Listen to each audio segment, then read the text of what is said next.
প্রিয় শিক্ষার্থীরা, অনলাইন ক্লাসে তোমাদেরকে স্বাগত।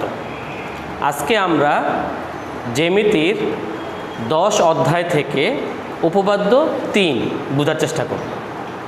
প্রিয় শিক্ষার্থীরা, আমাদের এই জ্যামিতির 10 অধ্যায়ের উপপাদ্য 3টা কী আছে?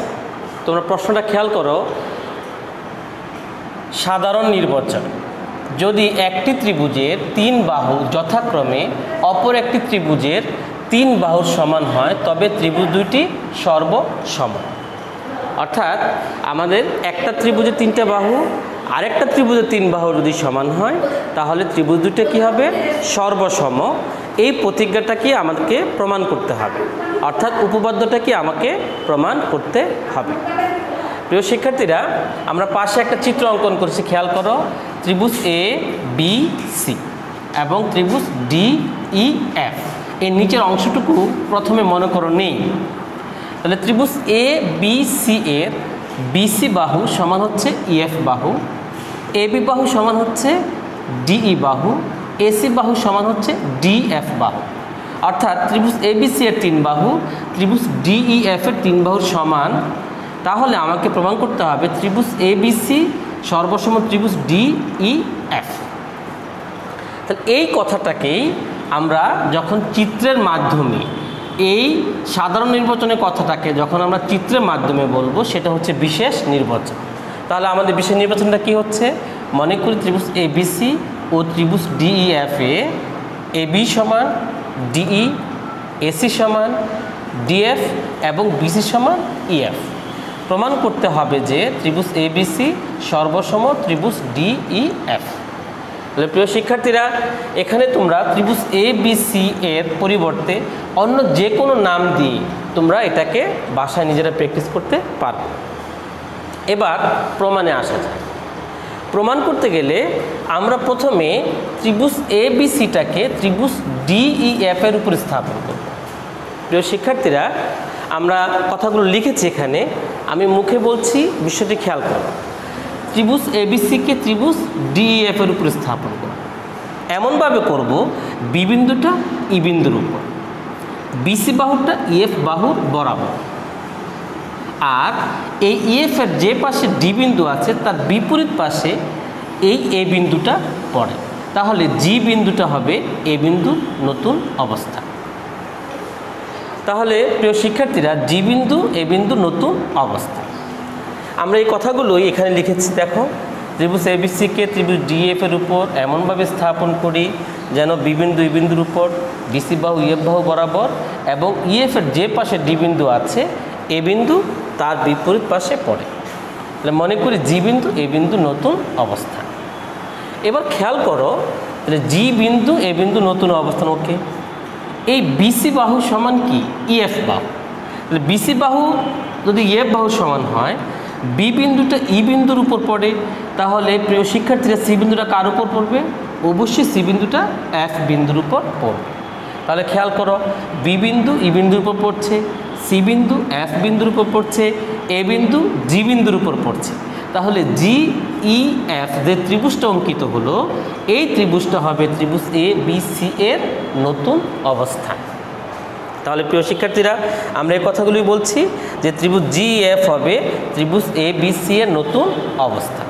তাহলে যদি নতুন অবস্থান হয়, তাহলে এই জিই বাহুটা হবে এই এবি বাহু, জি বাহুটা হবে এই এবি বাহুর সমান, প্রিয় শিক্ষার্থীরা। আর এই জি এফ বাহুটা হবে আমাদের এসি বাহুর সমান। এই কথাটা আমরা বলছি। দেখো, জি এ বাহু হবে এবি বাহুর সমান, জি এফ বাহু হবে এসি বাহুর সমান, এবং এই যে কোণটা, এই কোণটা হচ্ছে ই জি এফ কোণ। এই ইজি এফ কোণটা হবে এই কোণটার সমান, বি এ সি কোণের সমান। তাহলে আমরা বলছি ই জি এফ কোণ সমান হবে কোণ বি এ সি কোণ। প্রিয় শিক্ষার্থীরা, প্রমাণের সুবিধার জন্য আমরা ডি এবং জি যোগ করেছি। তাহলে আমরা বলবো ডি কমা ই যোগ করি। প্রিয় শিক্ষার্থীরা, আমাদের তাহলে আমরা প্রথমে কি প্রমাণের ক্ষেত্রে কি কাজটা করলাম? আমরা ত্রিভুজ এবিসিকে ডিএফ এর উপর এমনভাবে স্থাপন করেছি যেন বি বিন্দু ই বিন্দুর উপর বিসি বাহু এফ বাহু বরাবর এবং এ বিন্দু ইএফ এর যে পাশে ডি আছে তার বিপরীত পাশে পড়ে জি বিন্দুতে পড়ে। তাহলে প্রথমে এই ত্রিভুজটাকে আমরা আরেকটা ত্রিভুজের উপর স্থাপন করলাম। এবার আমরা মূল প্রমাণে যাব প্রিয় শিক্ষার্থীরা।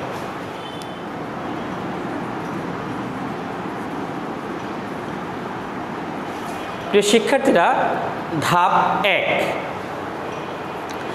খেয়াল করো, আমরা যখন এই ডিজিটা যোগ করলাম, ডিজিটা যোগ করার ফলে আমাদের এই পাশে একটি ত্রিভুজ অঙ্কিত হয়েছে, যে ত্রিভুজের নাম হচ্ছে ডিএফজি ত্রিভুজ।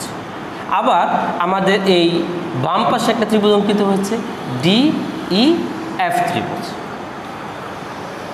ডিইজি ত্রিভুজ অঙ্কিত হয়েছে। ডান পাশে অঙ্কিত হয়েছে ডিএফজি আর বাম পাশে অঙ্কিত হচ্ছে ডিইজি।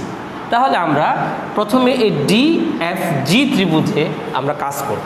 তাহলে আমরা লিখব ত্রিভুজ ডিএফজি এ।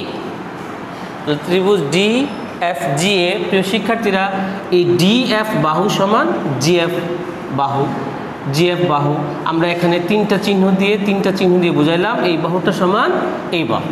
তাহলে আমরা বলবো ডিএফ সমান জিএফ। তাহলে দুইটা বাহু যদি সমান হয় তাহলে ডিএফজি এই ত্রিভুজটা হচ্ছে সমদ্বিবাহু ত্রিভুজ। সমদ্বিবাহু ত্রিভুজ হলে এই যে এই কোণটা এবং এই কোণটা, এই দুইটা কোণ সমান। সমদ্বিবাহু ত্রিভুজের বাহুগুলোর সমান সমান বাহুগুলোর বিপরীত কোণ দুইটি সমান, অর্থাৎ এই বাহুর বিপরীত কোণ হচ্ছে এইটা আর এই বাহুর বিপরীত কোণ হচ্ছে এইটা। তার মানে এই কোণ অর্থাৎ ডিজিএফ কোণ সমান হচ্ছে এই কোণটা জিডিএফ। তাহলে আমরা বলবো সুতরাং ডিজিএফ কোণ সমান জিডিএফ। কেন সমান? কারণ সমান সমান বাহুর বিপরীত কোণ সমান। তাহলে আমরা লিখব সমান সমান বাহুর বিপরীত কোণ সমান। তাহলে আমরা দুইটা কোণ সমান পেয়ে গেলাম প্রিয় শিক্ষার্থীরা। এবার আমরা এই ত্রিভুজটা যাব, এই ত্রিভুজটা হচ্ছে ডিইজি। তাহলে আমরা লিখব আবার ত্রিভুজ ডিইজি এ। দেখো এখানেও ডিই বাহু সমান ইজি বাহু, ডিই বাহু। তাহলে আমরা লিখব ডিই সমান ইজি। তাহলে এখানেও এই বাহুটার বিপরীত কোণ হচ্ছে কোনটা? এই যে এই কোণটা বিপরীত কোণ, তাহলে এই কোণটার নাম হচ্ছে ডিজিই কোণ। তাহলে আমরা বলবো সুতরাং ডিজিই কোণ সমান এই কোণটা হচ্ছে ইডিজি কোণ। তাহলে ইডিজি এখানেও এই একই সেম শর্ত। তাহলে আমরা দেখলাম। এখন প্রিয় শিক্ষার্থীরা খেয়াল করো, আমরা এই কোণটা আর এই কোণটা যোগ করব। তাহলে এই কোণটা যোগ করতে হবে। তাহলে আমরা লিখবো, দেখো সুতরাং ডিজিএফ কোণ যোগ ডিজিই কোণ ইকুয়াল, আমাদের ডান পাশে আছে কি আছে? জিডিএফ কোণ প্লাস এখানে ডান পাশে আছে কি? ইডিজি। তাহলে প্রিয় শিক্ষার্থীরা আমরা খুব ডান পাশে আমরা লিখব। এখন খেয়াল করো, ডিজিএফ এই কোণটা সাথে যোগ হচ্ছে ডিজিই এই কোণটা। তাহলে এই দুইটা কোণ যদি আমি যোগ করি তাহলে একত্রে এই পুরো কোণটা হয়। এই পুরো কোণটার নাম হচ্ছে ইজিএফ। তাহলে আমরা এখানে লিখতে পারি বা ইজিএফ সমান, খেয়াল করো এদিকে জিডিএফ এই কোণটা প্লাস ইডিজি এই কোণটা, অর্থাৎ খেয়াল করো জিডিএফ ডিএফ এই কোণটা প্লাস ইডিজি এই কোণটা। তো এই দুইটা কোণ যদি আমি যোগ করি তাহলে এটা কি হবে, এই পুরো কোণটা হয়, এই পুরো কোণটা হচ্ছে ইডিএফ। তাহলে আমরা এখানে লিখতে পারি ইডিএফ। বা প্রিয় শিক্ষার্থীরা, আমরা যে অংশটুকু মুছে ফেলেছিলাম আমরা সেখানে দেখিয়েছিলাম ইজিএফ কোণ সমান হচ্ছে বিএসি কোণ। তাহলে ইজিএফ এর জায়গায় আমরা বসাতে পারি কি বিএসি সমান ইডিএফ কোণ, ইডিএফ ইডিএফ। এখন খেয়াল করো, বিএসি কোণ সংক্ষেপে আমি এ কোণ বলতে পারি, এ কোণ, ইডিএফ কোণ, ইডিএফ কোণ সংক্ষেপে আমি এটাকে বলতে পারি কি ডি কোণ।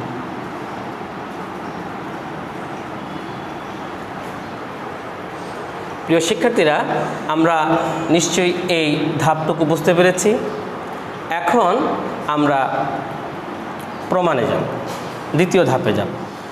প্রিয় শিক্ষার্থীরা, আমরা ধাপ 2তে খেয়াল করো, প্রথমে আমরা এই ত্রিভুজ এবিসি এবং ত্রিভুজ ডিইএফ এর মধ্যে দুইটা বাহুর সমান দেখাবো।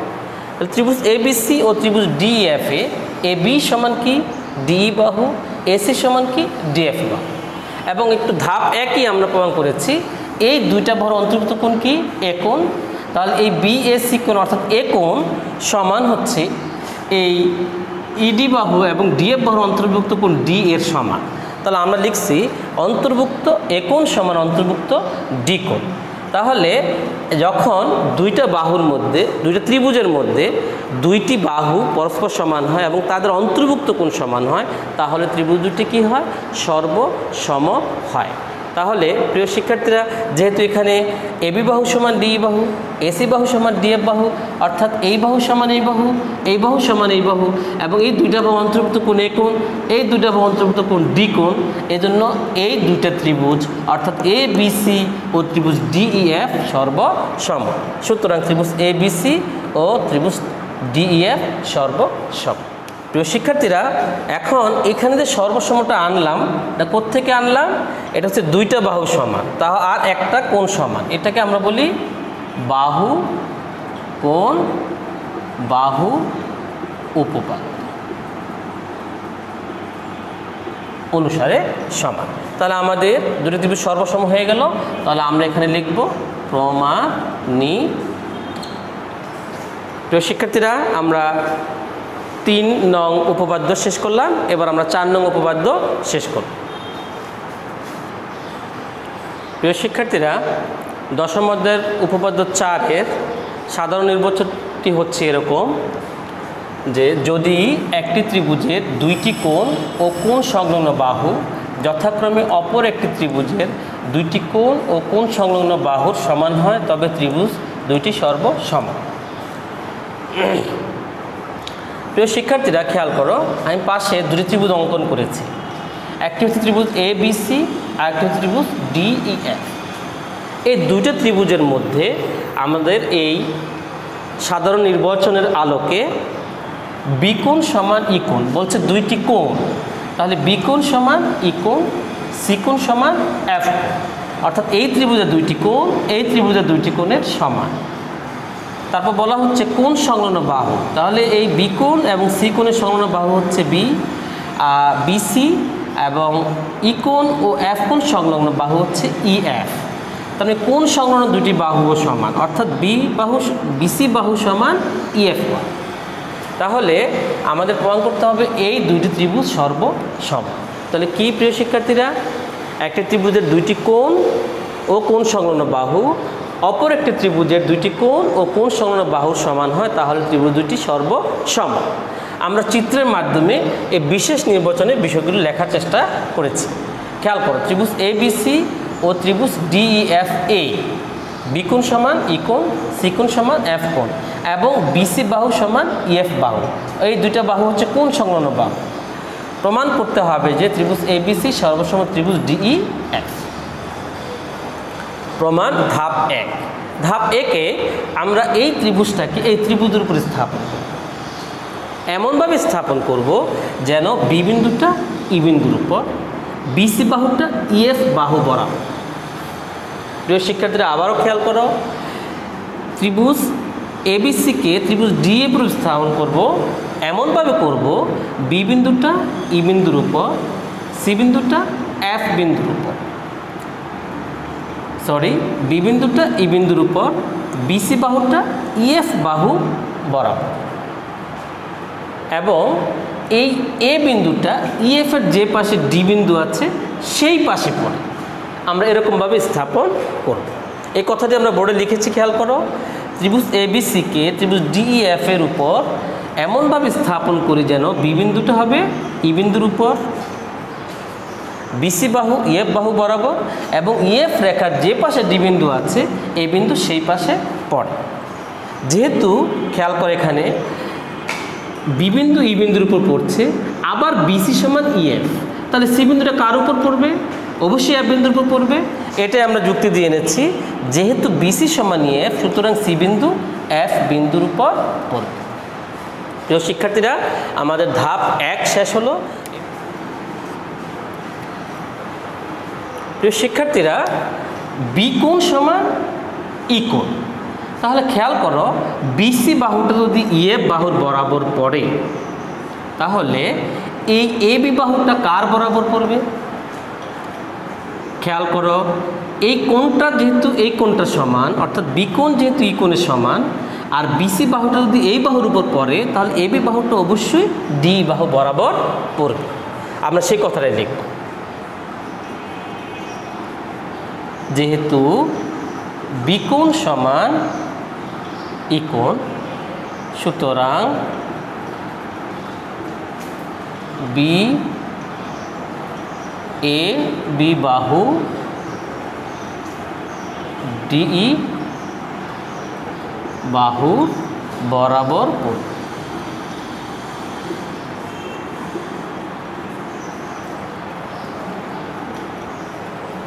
আবার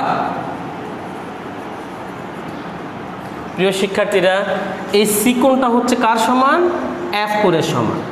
তাহলে যেহেতু বিসি বাহু এফ বাহু বরাবর পড়ে তাহলে ডিএফ এই এসি বাহুটা ডিএফ বাহু বরাবর পড়বে। তাহলে আমরা লিখব, যেহেতু সি কোণ সমান এফ কোণ সুতরাং এসি বাহু ডিএফ বাহুর বরাবর পড়বে। তাহলে প্রিয় শিক্ষার্থীরা খেয়াল করো, এবি বাহুটা ডিই বাহু বরাবর পড়ছে, এসি বাহুটা ডিএফ বাহু বরাবর পড়ছে। আবার এ বিন্দুটা বলছি ইএফ এর যে পাশে ডি বিন্দু আছে সেই পাশে পড়ে। তাহলে বলো তো, এবি বাহু যদি ডি বাহু বরাবর পড়ে, এসি বাহু যদি ডিএফ বাহু বরাবর পড়ে, তাহলে এই যে এবি এসি এর সাধারণ বিন্দু এ এবং ডিই এবং ডিএফ এর সাধারণ বিন্দু ডি, বাস্তবে এই বিন্দুটা এই ডি বিন্দুর উপরই পড়বে। তাহলে আমরা এই কথাগুলো এখানে লিখব, যে যেহেতু সুতরাং এবি ও এসি এর সাধারণ বিন্দু এ, ডিই ও ডিএফ এর সাধারণ বিন্দু ডি এর উপর পড়বে। তাহলে প্রিয় শিক্ষার্থীরা খেয়াল করো, আমরা দেখছি বি বিন্দু কি ই বিন্দুর উপর পড়ছে, সি বিন্দু এফ বিন্দুর উপর পড়ছে, এ বিন্দু ডি বিন্দুর উপর পড়ছে। আবার দেখছি বিসি বাহু ইএফ বাহু বরাবর পড়ছে, এবি বাহু ডি বাহু বরাবর পড়ছে, এসি বাহু ডিএফ বাহু বরাবর পড়ছে। তার মানে ত্রিভুজ এবিসিটাকে ত্রিভুজ ডিএফ এর উপর স্থাপন করলে একদম পুরোপুরি খাপে খাপে মিলে যায়। এটাকে আমরা বলবো সমপতিত হয়। তাহলে সমপতিত হয়, তা অর্থাৎ এই দুটো ত্রিভুজ তখন সর্বসম হবে। তাহলে আমরা লিখব, সুতরাং ত্রিভুজ এবিসি ত্রিভুজ DEF এর উপর সমপতিত হয়, সমপতিত হয়। আর সমপতিত হলেই আমরা বলবো ABC ত্রিভুজ এবং DEF ত্রিভুজ সর্বসম। সুতরাং ত্রিভুজ ABC সর্বসম ত্রিভুজ DEF। তো শিক্ষার্থীরা, উপপাদ্য 3 এবং 4 তোমাদেরকে বোঝানোর চেষ্টা করলাম। তোমরা মনোযোগ দিয়ে বাসায় আমাদের অনলাইন ক্লাসগুলো দেখবে, বাসার বই দেখবে এবং উপপাদ্যগুলো নিজেরা প্র্যাকটিস করবে আর নিজেরা নিরাপদে থাকবে। সবাইকে ধন্যবাদ।